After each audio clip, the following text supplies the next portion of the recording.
Today, I'm going to be talking to you about how I memorized everything to become a surgeon.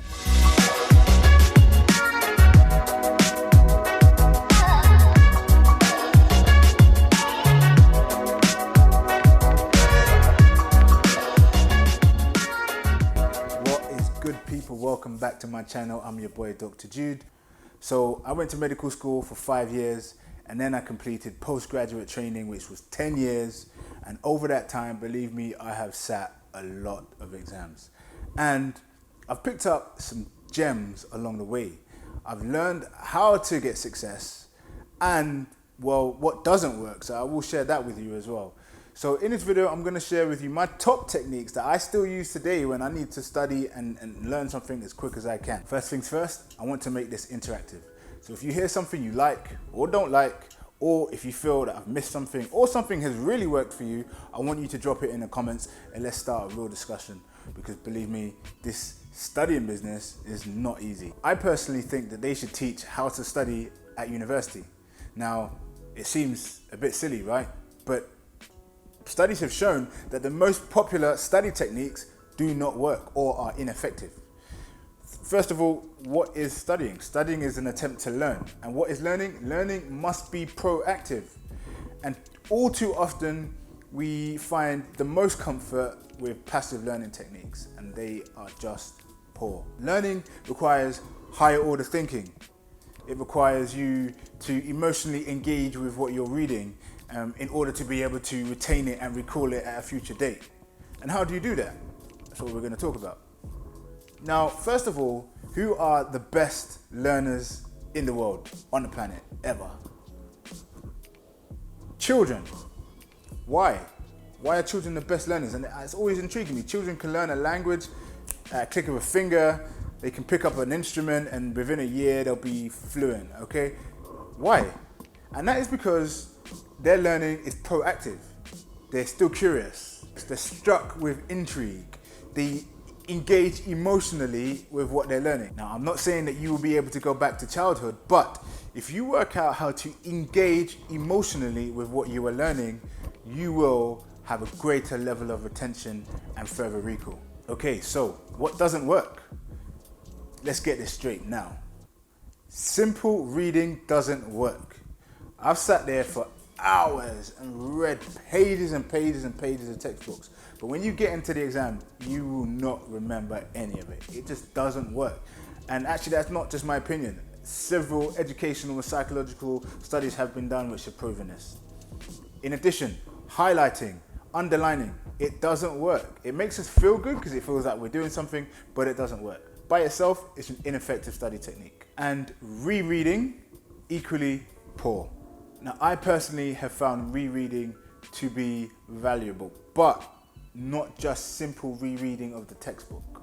I personally, well, I'll get onto that. Make sure you stay tuned. But you can use rereading in a certain context, okay? But just rereading the textbook, I don't think that's a good idea. Okay, so tip number one, it seems really simple, okay? But when you study, you need to go to your happy place. What do I mean by that? I mean, you need your corner of the world that is your place for studying.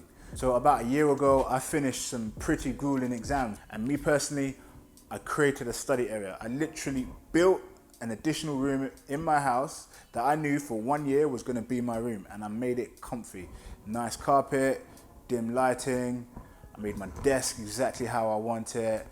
And that was just my happy place. Now, for some people, they don't like to study at home. They want to go to Starbucks or the basement or wherever. You need to go somewhere where you will be at peace, somewhere where you will not be distracted, somewhere where you are zen. Reason being, you just need to exclude the world. You need to disappear to your area of the world where you know you're going to be able to handle business. Tip number 2 is you need to start a routine. Once you start a routine, studying will be much easier. And I think with your routine, in order to make it sustainable, it needs to be realistic. So telling yourself you're going to wake up every day at 4 a.m. and study for 3 hours is just unrealistic. Or telling yourself you're going to study for 8 hours every day is just not going to happen. Now, again, I'm bringing it back to studies. There's a book, famous book by Charles Duhigg. I'll put a link in the description, called The Power of Habit. This book is incredible. This took years of research, but he has demonstrated that when you create a habit, it becomes more powerful than anything else in your life, and actually becomes very difficult to unlearn. So when you create a habit of studying 2 hours, 3 hours, maybe even 4 hours every day, every evening, it just becomes so fluid and so easy and so powerful. So by that, I mean, don't think, just do. By that, I mean, don't think, just do. I mean, when it comes time to studying, it should just become second nature. You're more likely to stick to a gym routine if you just do. If you have to think about which days you feel like going, you're far less likely to stick to it. So just be realistic, create a routine. So when I was studying for my FRCS exams, I would wake up at 6 a.m. I'd get 1 hour in the morning, and my 1 hour in the morning, I used to make that recall. So I wouldn't read. That would be me simply testing myself and going over things that I'd studied before, just to bring them to the forefront of my mind. So I would do a solid hour of recall. And then I would do 2 hours in the evening when I got home. So that was my routine. So whatever it is, just make your routine realistic. My next tip is focus on your weaknesses. Now, naturally, people want to study and restudy things that they already know. It just makes you feel good to study subjects that you actually feel quite good at. But actually, what you need to be doing is focusing more on the things that you know less about, if that makes sense. You need to identify where it is in your knowledge base that you have holes, and start plugging those holes early. I used to say to myself, okay, so if I have to sit this exam in 2 weeks' time, what do I need to study today to make sure that I stand a chance? So for me, I would start with, for example, spine or pediatrics, where I had probably less exposure to in orthopedic surgical training, and I would make sure that I could compensate for that by being outrageously prepared for spine, because I didn't feel confident at it. So in the beginning, I studied it, and then I restudied it, and then I studied it again. And the benefit of starting early with your weaknesses is that you have time to readdress it, reinforce it, come back, discuss it, come back, and keep doing it. And eventually your weaknesses will turn out to be one of your strengths. Okay, so the next tip, it sounds cliche, but I can't tell you how true this is you need to work out what study method works for you and stick to it, okay? And believe me, it's going to be the same study methods that worked when you were in school, high school, undergrad, or whatever. And so, for me personally, I didn't like text. I realized I didn't like long pages and long words. And there's no way around it, you have to read it. But what I would do is I would read the text and I would try and put it down in note format, and not everybody likes note taking, but I personally did. So I would take notes, and very brief shorthand notes, just formulas, tables, diagrams, whatever. That's just me. I'm neurotic, but it worked for me, because when I needed to find something, I could go to exactly where it was. I'd look at it for a second, and then I'd continually retest myself and being able to recall what I documented. So personally, what works for you?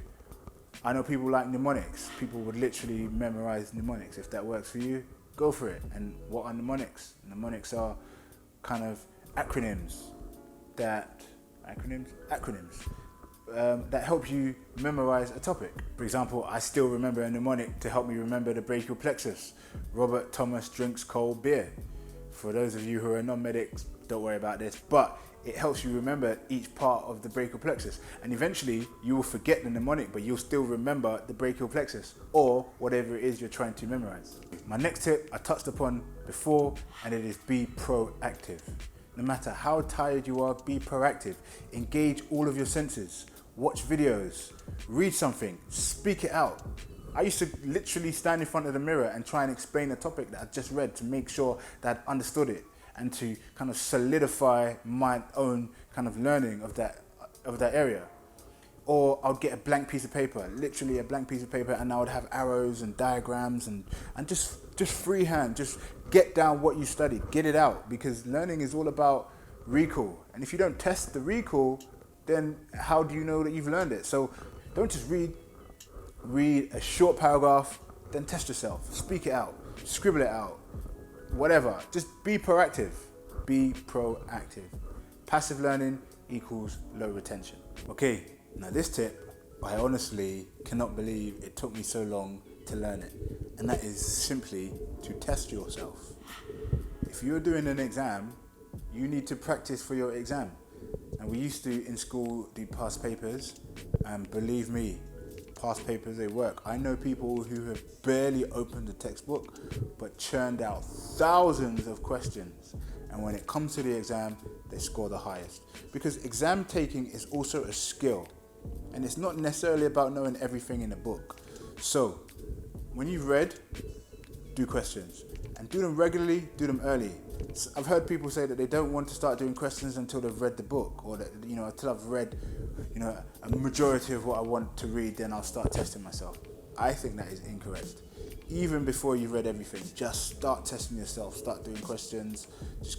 If you're doing practical exams like we do as surgeons or doctors, then you need to get uncomfortable. You need to put yourself in the firing line. You need to get people to test you and quiz you and constantly come at you with questions to make you think.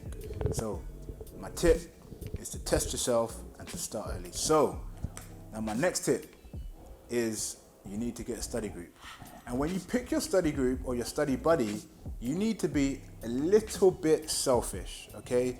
Because there will be lots of people who want to work with you and they may just be your closest friends, but they may not necessarily be the best people for the job. You need to work with somebody who pushes you, who inspires you, who you just know that you need to work hard to keep up with. Somebody who's bright, intelligent, motivated, also on the same kind of wavelength as yourself, okay?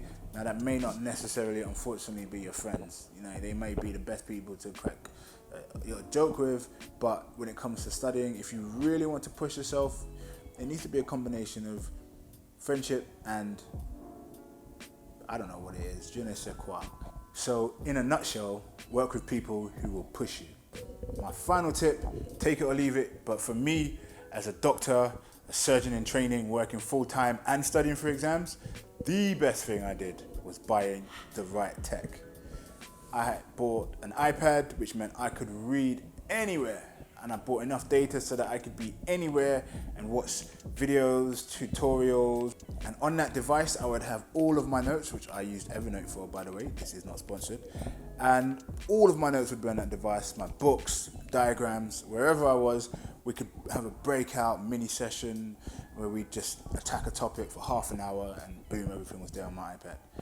I also bought a nice thin laptop, just a small MacBook, and it was so light and I could carry that thing anywhere. And because most of my notes were typed up or little diagrams saved from all over the web, put them down and I'd carry them with me everywhere. Or even investing in a decent phone with some decent data, so whether you're on a bus, the train, wherever, you've got half an hour in between, whatever you're doing, you can just bust that bad boy out, start doing some questions, watch a quick video, I don't know, go through some notes, whatever.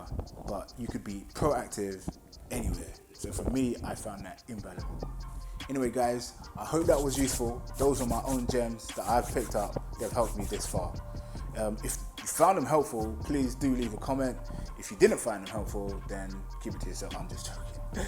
Put it in a comment and we can start a discussion, and I'll see if I can update this video in the future and bring some more gems to you. There definitely will be more videos coming, so subscribe, keep it locked, be good. Check me out on Instagram for my day. I'm an orthopedic surgeon. I'm currently on my fellowship here in Toronto in Canada, although I trained in London, so I'm all over the place at the moment. But I keep it interesting. So be good, stay tuned.